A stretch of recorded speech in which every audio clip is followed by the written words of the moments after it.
Vincent Van Gogh, people told him, you can't be a great painter, you only have one ear. You know what he said? I can't hear you.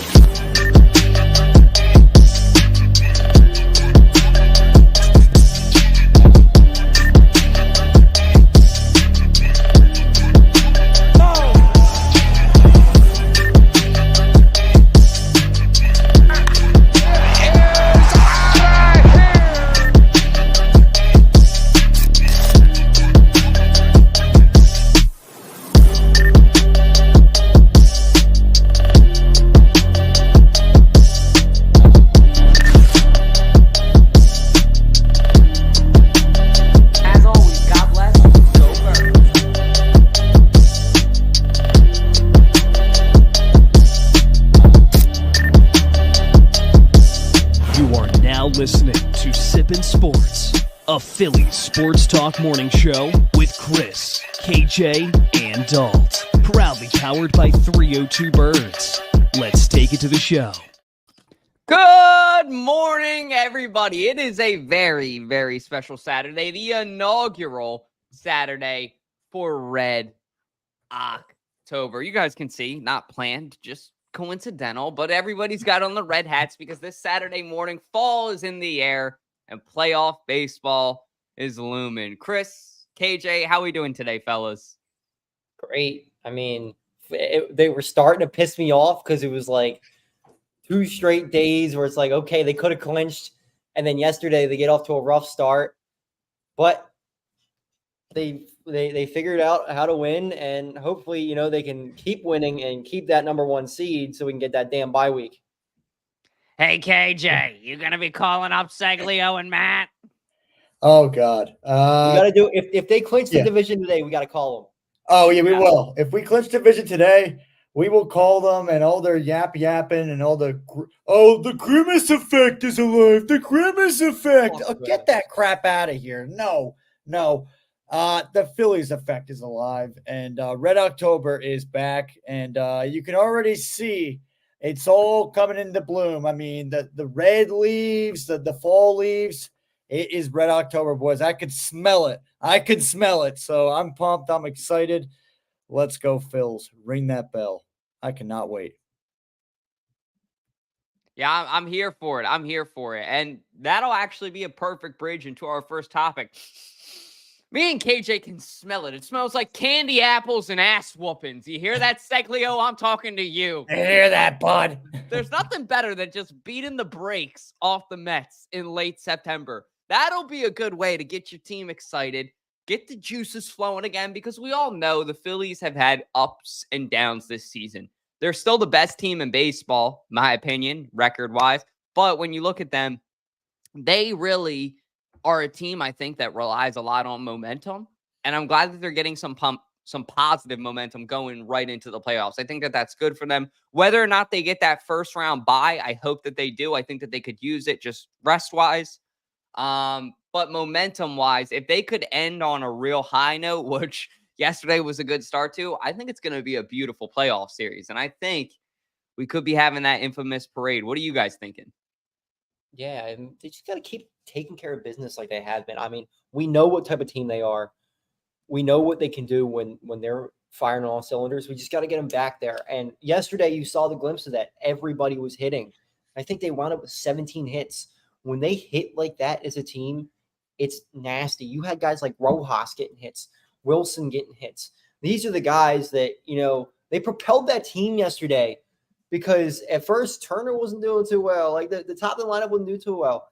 It was those guys, Rojas, Wilson, Sosa, all 3 of them propelled them. They started hitting, and that's what started that rally. And once that rally hit, then you got Alec Boehm hitting big-time homers.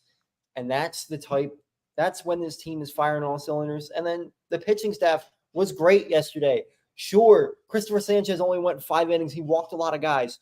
But I think they gave up 3 hits as a team. That was it. So the more this team continues to play like this, the better they're going to be. And if they get hot like they were in July, June, it's going to be a World Series championship. It's just that simple. If they can do that. You got to keep it going, though. It was a great game for sure. Great bounce back win. Both the nights before we were like, okay, we need to clinch this. Obviously, we had, as Josh just said, my good buddy Josh, Taiwan Walker was on the mound the other night before. But then yesterday, Sanchez, who's way more confident and a pitcher we trust way more than Taiwan Walker, he was on the mound. But yes, as Chris was saying, Alec Boehm, it was great to see him hit a 3-run homer. JT, I believe, was the other guy to hit a homer as well. And as Chris was just saying as well, everybody was getting involved. Weston Wilson, Rojas. It was good to see. So I think this team is starting to get back to, they're starting to realize, okay, what time it is. And when the playoffs are upon us, then they start to get in that red October. They get locked in, and you start to hear those. I already am starting to hear it. I don't know if you guys have started to hear it yet. I'm hearing the dance on my own song already, and I'm Fuck that shit. I can't. Yeah, I'm with you. I don't know why we keep on bringing that back. It's so infuriating because honestly, both times that we've played that song or have live and died by that. We're in the corner watching them kiss the trophy. That's what the fuck we're doing. Yeah, that's what we're exactly. So we're watching. Sounds like some cuck shit. We're watching other teams like the Texas Rangers in the corner kissing the trophy, which should have been ours anyway. We're watching the Diamondbacks get to a World Series, and we're seeing what's his name? That young, I forget his name. Chris would know his name. That guy who stabbed the flag, the Diamondbacks flag, right into our Citizens Bank Park onto the freaking field. I don't want to see anything like that ever again. That was disrespectful. But this year, I think you know what, they're going to get the momentum, and everyone's just gotta keep the pace going and get the momentum going. KJ, Chris, how would you guys react to this comment? I'm going Ranger. I think Ranger in the playoff is a different breed. Like Ranger Suarez is just that guy. I'm fine with him. Sanchez too, game 2. It depends how you're going to go the rest of the series. Depends if you win game 1 too. If you win game 1, I think it changes things a little bit. But Ranger Suarez, that is the guy I trust just as much as Wheeler, if not a little bit more. Wheeler's been dominant, but Suarez in the playoffs is just different too. So I don't think you can go wrong with any of those guys. The one guy that I know you pitch every single time, you have to throw Taiwan Walker out there at least 6 innings a night. Taiwan Walker is just the best pitcher I think I've ever seen pitch for the Philadelphia Phillies. So I think you got to give Taiwan Walker the start every single night. What did he say? Oh my gosh, Taiwan Walker, best pitcher. I don't even think that's that guy. I don't even think you can even put pitcher or best in any kind of sentence for Taiwan Walker. I don't even think he's the best at giving up runs. I don't even think if like a local softball league, I don't even think he would be like a top 10 pitcher. Like that's how bad he is, dude. He is the second worst starting pitcher the Phillies have had ERA wise since 1915. Oh my! Do you know how bad that is? The Phillies have had some fucking bad pitchers. Yeah. Taiwan Walker is the second worst ERA wise. Yeah.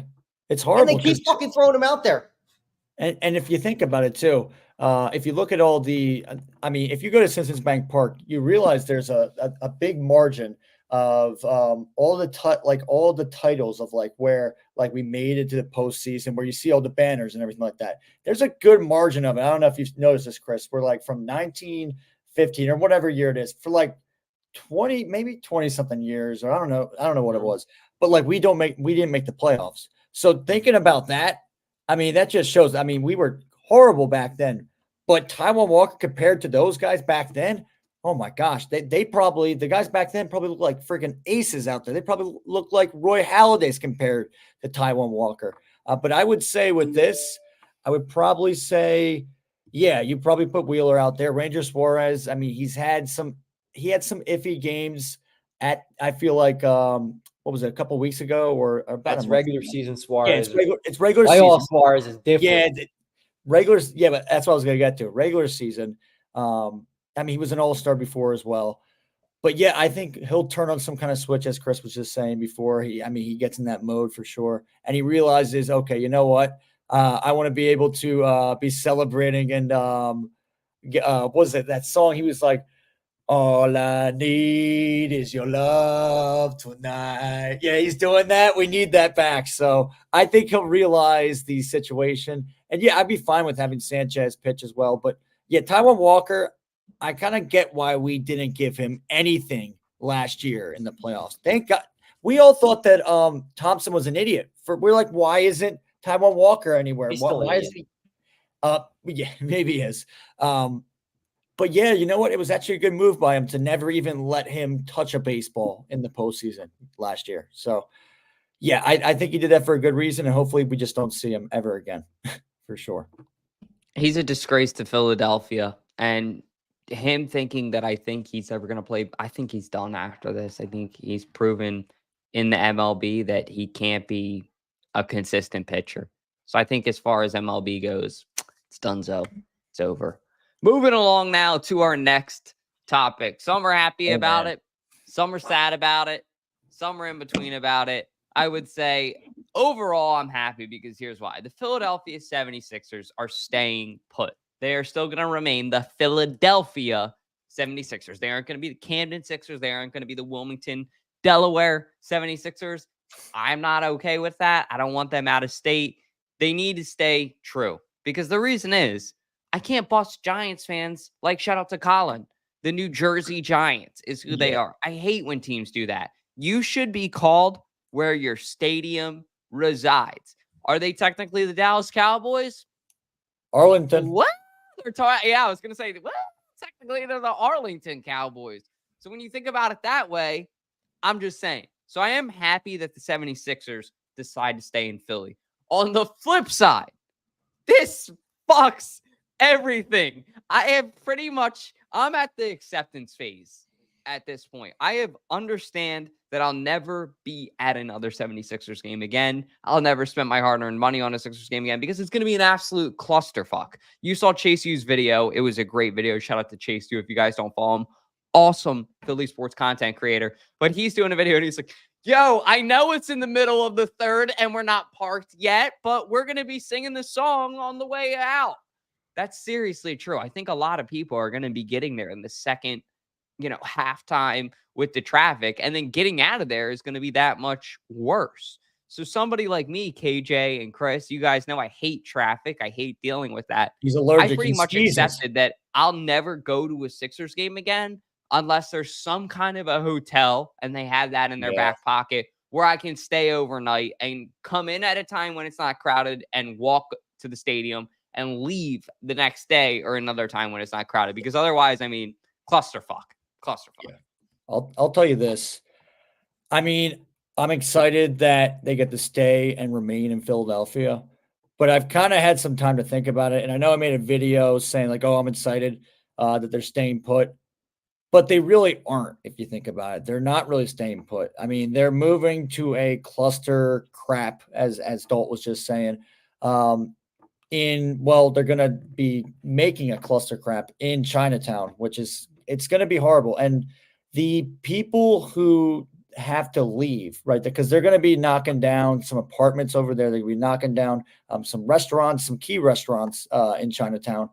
So that's going to be really unfortunate. A lot of people are going to be they're going to have to relocate. And that's always something. It's always a sad thing to see. Just people like upset, and you see people protesting, and they have every right to protest.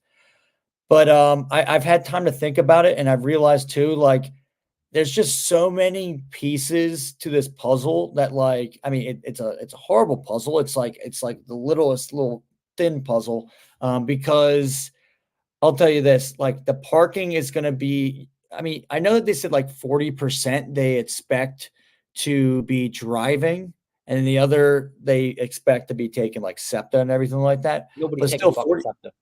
What's up? Nobody's taking fucking SEPTA. That's the biggest bullshit they keep saying. Nobody takes fucking SEPTA. All right. Especially in Center City. It is not going to be easy to get to that stadium at all. Yeah. Yeah. No, that's what I'm trying to get. Yeah. That's what I'm trying to get to. I don't think it's going to be that easy. I kept on hearing that they're going to like make some kind of alternate train stations and some alternate routes. They're going to have to dig into the train system. SEPTA's going to have to do that. Adult, you're muted. We're going to the game with the Ninja Turtles now. We're going underground, I guess so, with the Splinter guy. Yeah. Master Splinter, yeah. Master Splinter. Teenage Mutant Ninja Turtles. That show Yeah, I takes got a man back. off the rails. But yes, I think it honestly, I've had more time to think about it. And now that I look at it, there's going to be a lot of people who don't like nowadays. You can go to a game with your family, like it's affordable.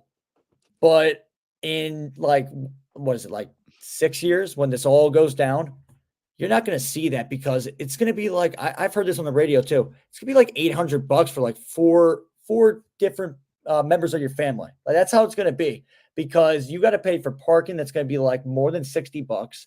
You got to pay for, If you can find a spot. yeah, you got to find a spot. That's a problem. And you're probably, as you were just saying before, Dalt, you got to wait probably a couple quarters. You probably won't even get to see the tip off. You won't get to see the jump at all. Like you're going to have to probably stream it on your phone and be like, oh, If you're all right, somebody that works until 5 Yeah. and then you want to go to the game after, yeah. like for a 7:00 game, that's not going to happen anymore. You're going to have to take off of work and leave early. And if you live around there and you don't give a crap about, I feel bad for the people that aren't the sports junkies like us, and they don't give a crap and they don't even know what sport is going on around there, and they have to actually leave their house at a certain time, and they can't even leave their house because the traffic's insane. And it is just going to be, I've just had more time to think about it, and I just don't think it's a good idea. I do not want it in Camden, so I think that is good. I just think that, I mean, the best option would be, I mean, if Josh Harris really cared about this city, if he really cared about this organization, he would realize the fans, you're not going to get the loyal Sixers fans that have been here for the process. You're not going to get them to actually fall for that whole crap and spend even more money for just them to be out of probably by then. They probably went over like a bunch of second rounds, and we probably lost a bunch of, and we probably wasted a bunch of time thinking, oh, we're going to the finals, and then we lose in the second round again.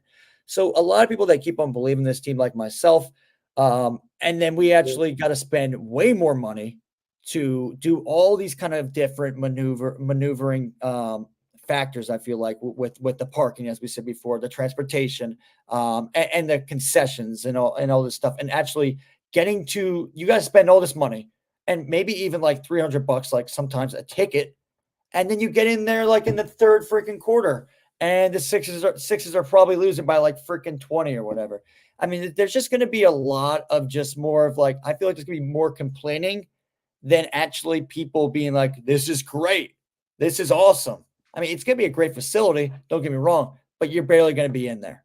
You're barely going to be in there. So that's what I have problem-wise with the whole idea of this. I've just had more time to think about it, and I saw more negatives than positives. So that's what I'm going to say about it. I like the take that you just said. You're barely going to be in there. Like, dude, I'm going to be at, I already go to what? 2? Chris, you're probably same pace as me, right? We go to what? 2 or 3 Sixers games a year. I used to go to a lot more too. Yeah. I used to go to a lot more. And they're a good team now. Think about that. The Sixers are not a bad team. We probably would support them more when they were a worse team just because it was a more fun experience. It's also about the experience. That's what I think a lot of these teams forget, especially the ones that play in the Wells Fargo Center. That's a story for another day. Yeah. But they forget that it's not just about how good of a team you put on the ice. It's also about the experience that you give your fans. What's it like going to a game? What's it like parking? Is it a clusterfuck? Would they rather watch at home and pay for alcohol at home? Maybe. Right. But moving along now to our next topic, KJ, I'll let you go ahead and take this one first as our Sixers expert. Yeah. Embiid getting some new ink. He's got a new contract. How you feeling about it? I mean, here's the thing. For a guy who plays an average of 50 games a year, you're going to pay him, what is it, Chris, like $62 million a year? Something. It's something crazy. Insane. So you're paying a guy who's going to play for an average of 50 games, maybe even less, because he gets injured. Something happens with his knee. And I've said this many times. It's always hard with centers in the NBA. You've seen it with Shaq. He could have played 20 years. He only played 19. You saw it with Yao Ming. You've seen it with Greg Oden. You've seen it with like guys like I think even rest in peace to the late and great Bill Walton. He had some injuries as well. So it's centers. It's always great to see them dominating in the game. And don't get me wrong, Embiid is an MVP player. He's one of the best players in the league. But the problem, that's when he's healthy, though. The problem is for so many years, we've just seen him miss a margin of games. And in time that we needed him, he sometimes wasn't there. And it just sucks because they're giving him this contract where I don't feel like 62 million is really worth for a guy who's only going to be playing like a span of like an average of 52 games. So, but don't get me wrong, he averages like 30 plus points a game, and he's a heck of a player, and he's our guy. But at the same time, though, I get this. This is honestly a Daryl Morey move, always making some bonehead decisions and giving bonehead contracts. That's what he does. That's what he does best. So, yeah, you're going to have a lot of people who are happy about this, but for the real legit Sixers fans who can realize that this guy's only going to play about an average of 52 games, this is bogus. It's bullcrap. Yeah, this is just more loser shit from a loser organization. They keep showing it. And, the reason they re-signed him to this contract is because they're trying to get the stupid fucking arena in Philly, in Center City. And it's dumb because all Embiid's shown is that he's a loser, right? They haven't won shit. They haven't made it past the second round. This isn't going to change anything, right? All you did is made that rebuild process even longer because they're going to be shit this year, right? And either Embiid's going to want out or Embiid's going to mope for 3 fucking years because that's what he does. Yep. Embiid, when stuff is not going right, he just mopes around, jacks up ill-advised threes, and they don't fall. So I think this is a dumb contract to give him. He hasn't proved anything besides that he's really good in the regular season. Fine. If you want to pay him to be a regular season player, that's loser shit. That's what the Sixers do. But if you want to win the playoffs, Joel Embiid's not going to be it. So they're just going to continue to lose. Well said by the both of you. I mean, not a proven winner. And like KJ said, it feels like a stretch financially. Like, the Sixers are spending all this money on one guy that's been here, that they've tried it with again and again. What is the definition of insanity, gentlemen? It is doing the same thing over and over and over again and expecting a different result. Yep. So at some point, and I hate to say this as a Sixers fan, all good things must come to an end. And one day, if the Sixers don't pull the plug on the Embiid experiment and get what they can out of it, he is going to pull the plug on them. And he is going to be done with the other side of the relationship. I'm honestly shocked it's lasted this long. So when I saw this yesterday, this kind of shocked me because I feel like, I don't know what this move was. If this was Josh Harris saying, hey, we need a moneymaker, we need a player that's going to sell tickets now that we're making all these additions, we need income. I don't know if it's Embiid wanting to make, more of a longer term commitment to the city. I don't know if it's a mixture of the two, but regardless, it shocked me and it came out of nowhere. And it's one of those things that it might have been rushed. I'm just going to say it like that. I think it might have been rushed, and it might be one of those things too, where the Sixers look back on it, Embiid looks back on it, both parties look back on it and say, what could have happened there? Well, did you want to say one more thing, KJ? Yeah, I'll say one more thing. I do feel like, and they were, I've heard people talk about this as well. We've given some players some crazy contracts, and then they just haven't worked out. For instance, and it's not even just, with the Sixers as well. I'll give you some examples for the Sixers. And they didn't. One player didn't even play a single game for us, and that's Andrew Bynum. Ben Simmons is another thing, and then Tobias Harris, the contract that we gave him. Thank God he's gone now. But there's just been so many more bad decisions with the Sixers organization than good ones. I can't even think of a good one. Can you name one good one that we're like, oh my God, that was a good contract extension? Maybe for Tyrese Maxey? Yeah, Tyrese Maxey. That's it, though. That's it. That is honestly one of the smartest moves they've made as an organization in the last 20 years. But it just shows that, as Chris said before, how the Sixers organization, they have a horrible ownership, that they put you in this mousetrap of a whole gimmick where us fans are like, oh my gosh, we believe in the process. We believe in this organization. And they then they get you see the cheese just like how the mouse does, and you get trapped. That's what happens. Sorry for smacking so hard. Sorry, I didn't mean to smack it so hard, but that's what happens. And we're getting trapped right now. We're all trapped. We're all squirming and everything like that because we believe in this. And we really do, as Philadelphia fans. We want to see a championship, but we're not going to.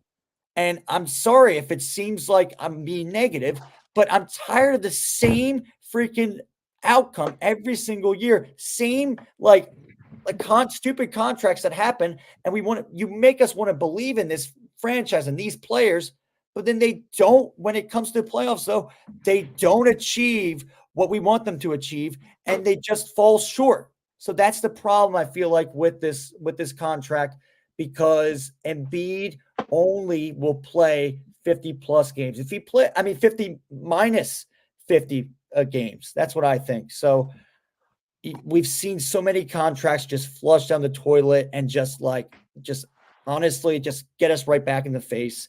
And I really hope this doesn't just get us right back in the face, because I've seen it so many times. And it's just been such a scam if you think about it. Yeah. I think you put that perfectly. And great mousetrap analogy there. Yeah. I love it, Mac. Get passionate. That's what this show's about. Yeah. Me, Chris, and KJ, the big three, as we like to call them. You guys got to follow all of us. But when we all get hot and we all get passionate, it's on this show. Yeah, that's right. It's about to happen here, KJ, because execution is something you just pointed out, son. Yes. This team, man, it felt like the Falcons game. For me, and I don't know if this is true for you guys too, it feels like the Falcons are one of those teams that it's a gritty game no matter what, every time we play them. Cardinals too.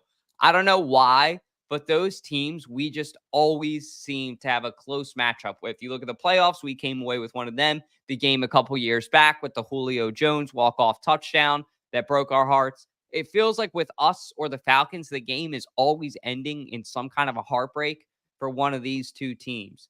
This time, we got the bad end of the wishbone, and it's somebody's fault. Somebody.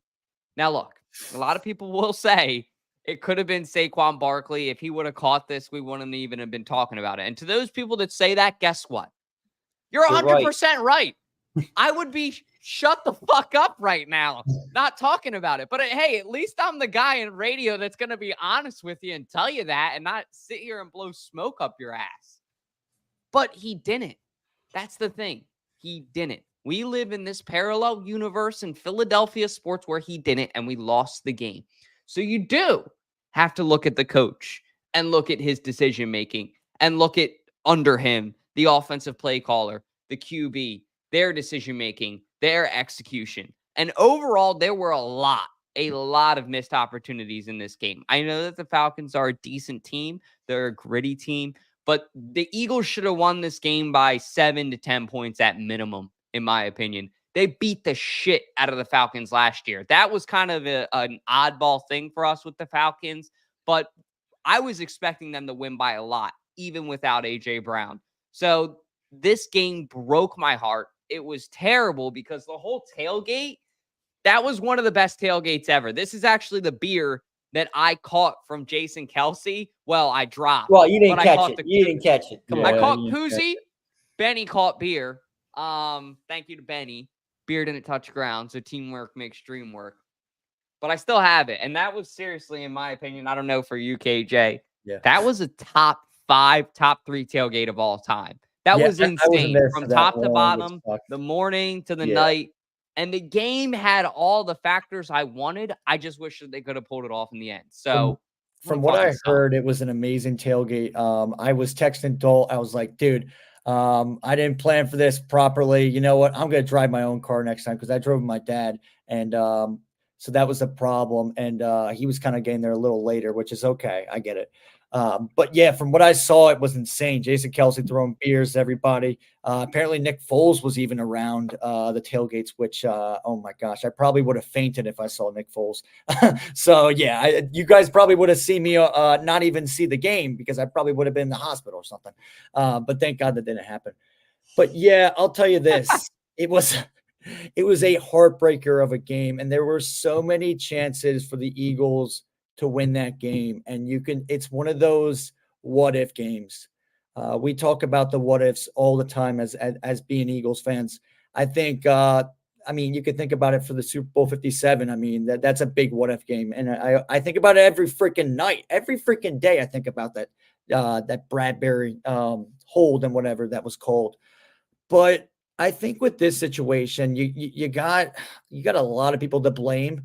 And yes, the main guy that you can blame, and you're allowed to blame, is Nick Sirianni.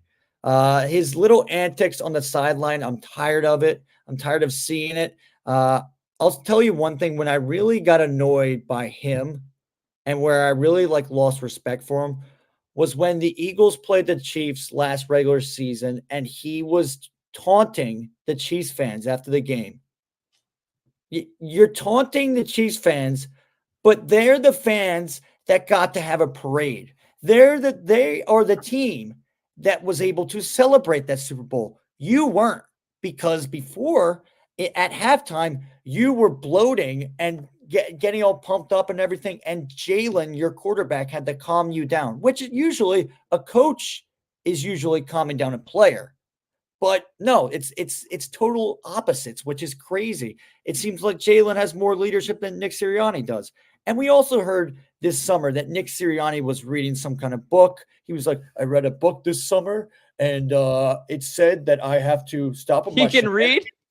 My shenanigans, and I shouldn't bloat, I shouldn't brag or whatever. There's no way you read. You skimmed that crap. You didn't read. And I don't blame you, though. I don't read really either, to be honest. I don't. I skim things. I don't read. This is the show where we admit it. Let's go. Oh, back. yes. You know what? I'll admit that. But at the same time, though, I'm not the head coach of the Philadelphia Eagles. You are, though. That's the problem. And I don't know who the heck thought this was ever a good idea and be like, you know what? Yep, give him the job. I'm not throwing shade at the Eagles organization. I love the Eagles organization, and they are awesome. And shout to Jeffrey Moore. But to the fans, I see what you're saying. Yeah. He can come across as immature very often. Yes, and the problem I have with him is it just seemed like he was bloated on the sideline and all this stuff with C.J. Gardner-Johnson. The game wasn't over yet. And then they just honestly, Jalen, he looked better than the game before. He looked like he had that. I was talking to Chris about this. He had that speed that it seemed like from 2022. He had that speed where when he was running with the ball. I saw some spurts. I was like, okay, he seems like he's more healthier. So that was also a good sign, I feel like. But yeah, that last play, oh my gosh, when they threw it to Saquon. I mean, I'll tell you one thing. And I'm sorry, this is going crazy. I mean, this is just insane. But the first quarter, you got to kick that field goal. You have to kick that field goal. Take the points. I get it. You want to, if you're trying to win the game, yes, you can go for it. But at that moment, though, it's the first half. Take the points. We would have won. If you took the points, we would be saying right now that we would have won 24-22. We would have been like, you know what? A win's a win. It wasn't a good win, but it was an ugly win. But it still goes in the column that it's a win. And I think it was the right call to pass it to Saquon, because if you do that, out of 9 out of 10 times, he's going to catch that. And that one time that he missed it was that time that they threw it to him. So that he was not concentrating. I think he thought that he had the ball already in his hands, and he did like what some receivers do. And they're like, oh, I already had the ball. You know what? I caught it. And he didn't catch it. So I think it was the right move. I don't know if he would have got the first down, but you know what, though? I think it was the right objective, and it was the right call right there. But besides that, though, I just felt like the play calling was horrendous. Now, how do you feel? How do you guys feel about Benny's comment here too? What's up? Do you want to take it? I think you guys are both completely wrong. You're blaming the wrong fucking people. This is all on Vic Fangio. He's a fucking joke. I said it when they hired him. I'll say it again. He's a joke. They didn't lose that game because of Saquon Barkley dropping the football. They lost that game because they let Kirk Cousins pick them apart because they refused to fucking blitz. It's pussy defense. It's been pussy defense. It's the same shit they ran last year. It's a joke. Vic Fangio needs to be fired immediately. He's a fraud. He's an absolute fraud. Yeah, they probably should have scored their touchdown there at the end. Yeah. But as KJ said, that was a good play call. Would I have ran? Probably. But it was wide open. Saquon Barkley catches that, and it's a touchdown. The game's over. Yeah. Saquon Barkley catches that ball 9 times out of 10. You can't blame Sirianni. You can't blame Kellen Moore for that play call. You can blame Fangio for not doing a damn thing, and you can blame Darius Slay for being a pussy-ass bitch. I'm fucking tired of Darius Slay. They should have caught him in the offseason. He's a bitch. All he does is let people go right down the field on him. He's like, then after the game, good round. Good job, Drake London. You're such a good player. Drake London's a fucking fraud, too. He sucks. Go right fucking past him. What a bum this defense is. The edge rushers suck. The middle of the defense sucks. The safeties suck. Sure, Gardner Johnson had one good play there. What about the fucking huge touchdown he gave up? And he's fucking running his mouth after. He's a bum too. And I'm glad he's probably out this week. This defense is a joke. They're not going to go anywhere this year with this defense. You know, we could talk about Jalen Hurts making mistakes here and there. It's not going to matter. If Jalen Hurts has to be perfect, which he has to be perfect, they made one mistake in this game on the offense. One. That's how they lost the football game because Saquon Barkley dropped the football. If your offense has to be perfect, you're not going to win. There is a little, I will say to Benny's comment, there is a little bit of hero ball, like he said, throughout the game. A little bit. But you didn't get that play at the hero end ball was a saved good him play call. times, Like, though. I probably would have ran it too, like you said, but like it was wide open. So you can't knock the play calling. I think what people are saying is it was the play calling leading up to it. Yeah. Now, in the Green Bay game, I actually thought that the offensive play calling was great. I thought it was phenomenal from what I saw. They figured out ways to get Saquon open. They figured out ways to get A.J. Brown open. I thought that it looked great. So I think tomorrow, seeing how this Saints game goes will kind of be an indicator of how will they adjust throughout the season. How will Kellen Moore adjust? How will Vic Fangio adjust? How will Nick Sirianni adjust? A.J. Brown being out tomorrow is a big kind of starting point for Kellen Moore to say, okay, now what do I need to do offensively? Well, let me give you a tip, buddy. You need to figure out how to get Jahan Dotson open. I was saying that last week. I thought with A.J. Brown being out, he kind of be a sneaky pickup. I didn't really see much from him last week. Now, I was also in the car for a little bit of the game on the way home. Separation. Dotson only had a catch. That was it for 5 yards. Yeah, that's it. Wow. This guy with AJ being out could kind of be what Olamide Zaccheaus was last year. That guy that can kind of step in, fill in a role, be a good role player, and then maybe step up and be a slot player. But there's only one way to figure that out, and you got to throw the ball to him. The Eagles gave up some stuff for him, so I really want to see game plan-wise them figuring out, okay, how do we get Jahan Dotson open? How do we get the ball in his hands? Smitty should still have a pretty decent game. I don't know that I trust Smitty to get a touchdown in back-to-back games. Yeah. Smitty scored in every game he's played against the Falcons, but with AJ being out, I just feel like he's going to be the primary guy, and the Saints should game plan for that. So if you're an Eagles fan and a fantasy football fan, I would actually look at Jahan Dotson to maybe score this week. Yeah. What would be the yardage scenario? I don't know. Now, as far as run game goes, I want to see Saquon Barkley have a minimum of 20, 22 takes this game. With A.J. Brown being out, I really think that they should start to say, okay, let's take the pressure off Jalen Hurts. Rougher game last week. Saquon Barkley wants to get his stats. He wants to get his yardage. This should be a team that he can run the ball against. So I think it should be a good game for him too. But A.J. Brown being out, guys, I mean, with a struggling QB, like Chris said last week, not ideal. Not ideal. Yeah, well, I mean, Hurts I wouldn't say Hurts struggled last week. I think Hurts was fine last week. But they just don't have – Dotson sucks. Let's be honest. Dotson didn't get any separation at all. He was last in the league in separation over the first 2 weeks. He hasn't been good. Sure, you can say, okay, we could try to game plan him open, but if he's not getting separation, it doesn't matter. The one who was getting separation was fucking Britton Covey. Maybe that's the guy you got to look to a little bit more. I definitely got to look to Goddard more. I mean, people keep saying Goddard's a top 10 tight end in the league. And if he doesn't produce, is he really? Sure, it doesn't matter his talent, but if he's not getting open, if he's not making catches, I mean, what's he got? Less than 100 yards on the season? Dallas Goedert just I mean, he hasn't been. Yeah, he's got 7 catches for 69 yards in the whole season. That's not enough for a guy who's supposed to be an elite tight end, and you're paying him like an elite tight end. So I think they just got to rely on Saquon Barkley, keep running with Saquon Barkley. The Falcons couldn't stop him last week. They just couldn't stop him. The only way he got stopped is because he dropped the football, and they took him out for a couple of plays and put Gainwell in there. Just rely on Saquon Barkley. He's one of the best running backs in football. It's a luxury. Your offensive line is absolutely road grading people right now. Do Saquon. Yeah, I agree. But yeah, as Chris was just saying, I was actually going to ask him too, and Dolt as well. The usage of Britton Covey was interesting to me. It was very interesting because, yeah, as we said, Dotson is more of an ideal receiver. Britton Covey is a punt returner. That's what he's known for.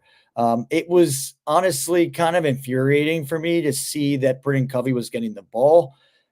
Maybe once or twice, that's fine. But I think he had like 6 catches, which was great for him.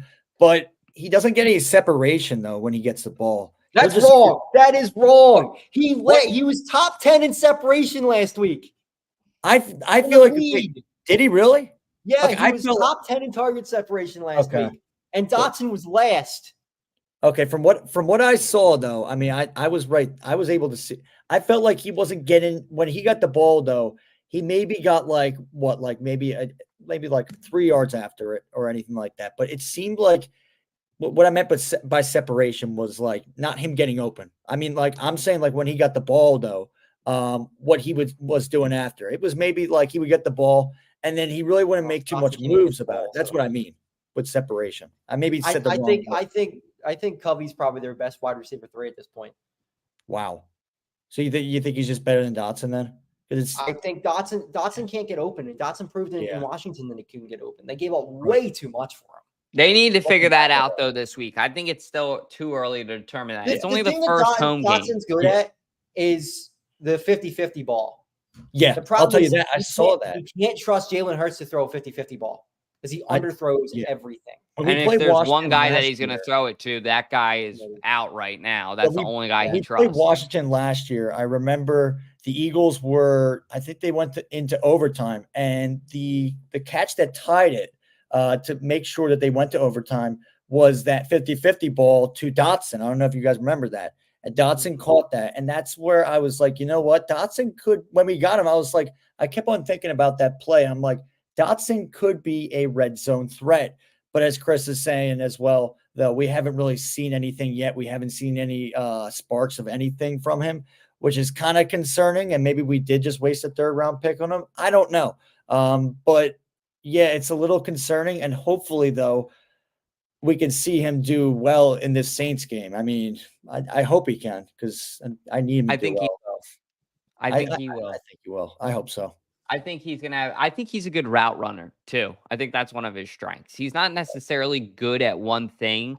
He's kind of a blend of everything, but I think he's got good route running skills. So I do think that with A.J. Brown being ruled out a little bit earlier yesterday, that ruling coming out, it gives Kellen Moore kind of the whole weekend to say now, okay, how do I game plan for these guys? Saquon Barkley, Dotson, Devontae Smith, Dallas Goedert, so on and so forth. But this game should not be close. And I also want to see Jalen Hurts throw for over 200 yards. Last week, Chris is right. I mean, he didn't have a bad week. He had an 88.6 passer rating compared to the week before, 80.3. And look at the completion percentage, 76.7 last week, 58.8% the week before in Green Bay. So a big jump in efficiency. However, total yardage, and that's probably due to A.J. Brown being out. When A.J. Brown rips off, that long of a touchdown, that's going to help. But he's throwing for 23 completions, but only 183 yards. So I think maybe that's a testament to your wide receivers. Maybe they need to do a little bit better of a job of getting open too. And I think that's why a lot of Eagles fans were upset at, like I was saying, the overall play calling. But yeah, like you're saying, Chris, I mean, you make a good point defending Jalen Hurts, a pretty overall efficient game. The thing I think what we want to see cleaned up, and the fans that KJ and I are seeing on the surface level, is 2 picks the week before, one pick last week. We're going into game 4 now, or game 3, I'm sorry, and we already have 3 interceptions. That's not ideal. That pick was negligent last week, though. Like, still a pick, That pick was a 50-50 ball. I feel like that was right. He was trying to get it to Devontae, and I think the defense, just wasn't a good throw. The defensive back was in double coverage against 2 of the best defenders. Yeah, double coverage. That's the problem, though, that I've kind of realized, though, that Jalen has been throwing more balls like in double coverage, which is kind of risky. I mean, he could have had, if you think about it, in that Green Bay game, he could have had 4 picks. He could have been picked off 4 times. That throw to Smitty in the end zone last week was a hell of a throw. He threw that in a triple coverage. Like, I don't know how much I want him making that throw. I mean, it wound up being a touchdown, but yeah, when I saw it, I kind of went, "What the fuck are you?" And then he caught it, and I went, "Oh, okay." You know what I mean? That was an absolute dime of a throw. Zip that right in. He's back off to the by wide receiver. Off by 2 or 3 inches either way, it's picked.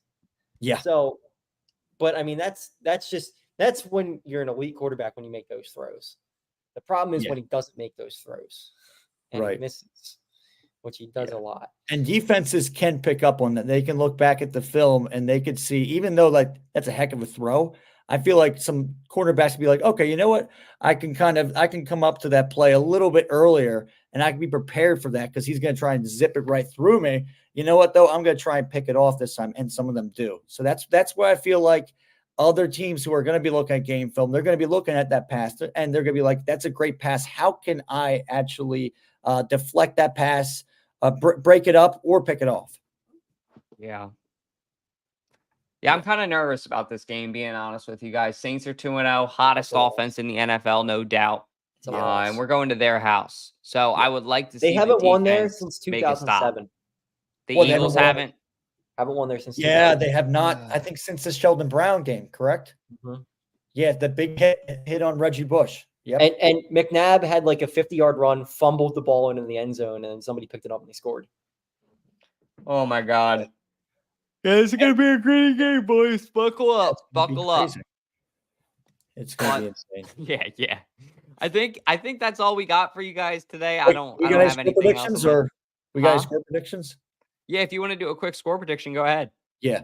So I got actually, even though the Cowboys did get, they got killed by the Saints. And I know, some people are saying but you guys lost to the Falcons. We didn't get killed, though. We did not get killed.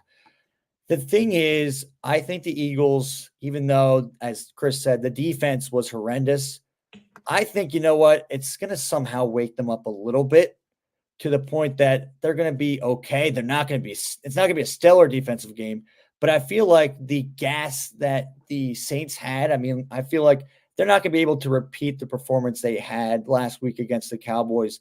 I think the Eagles actually win this game 28-24. I think they win by 4 points. I don't know how, but I'm going to say they win by that kind of margin. You smoking crack. What? Chris, crack. You want to take yours next? They're going to lose 38-10. Oh, my gosh. Yeah, you could be their right. Their defense is abysmal. They can't get any pressure at all. And now you're going against Derek Carr, who over the first 2 weeks is the MVP. He's the MVP of the NFL. Yeah, true. He's been absolutely dominant. Your defense has absolutely sucked. And this is the type of quarterback who just sits back there and picks teams apart. It's going to be a bloodbath. Absolute bloodbath. Yeah. I think Jalen Hurts is also going to throw a couple picks again. And it's just going to be a disaster. I think they might fire Nick Sirianni after this week, even though I think he's kind of a scapegoat, and it's Fangio who should be fired, but they're going to get absolutely destroyed.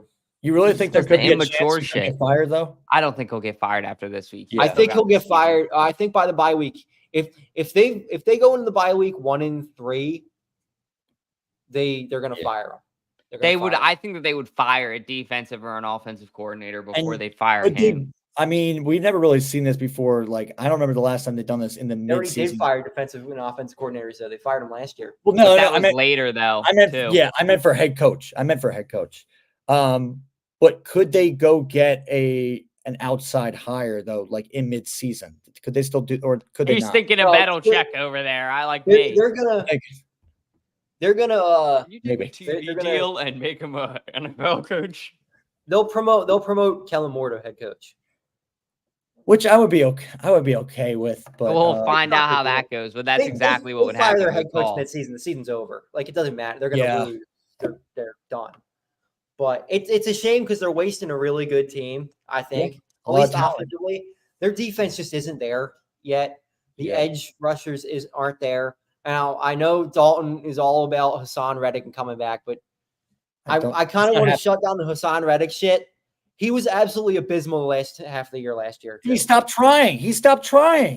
Well, He stopped trying. I really Is do it- think did they he stop stopped He's trying, or losing did they some stop money. He better blitzing? start trying now. He's got a whole new motive now. no, because Right. they ain't gonna get him unless they fucking pay his They would contract. have to. They would have to give up like an arm and a leg at this How point much- because but they're I'll gonna ask have you to get this, the guys, Jets' though. pride to trade, which is not easy. Yeah. No, ask I you think this, the Jets would give him up, but he's not going to play here unless they give him $25 million Right, a we year. gotta- and he doesn't we deserve gotta- that. Yeah. We got to come back and come to like a rejoice with them, I guess. That's how they would do it. But I mean, I will ask you guys this before we leave. Bryce Huff, though, is he just a disgrace or is he just this bad? It's not. He's not an every down player, and they're using him as every Yeah. down player, and they're using him in the wrong role. He's supposed to be like that Chris Long guy in that third and long situation where he's going to get you a sack. But first and second down, it's not it. He's not a run stopper, and it's the same thing with Sweat. That is their problem. I think maybe more than anything is these ends are too small. Sure, Josh Sweat is really tall, but they need that bigger guy on the outside.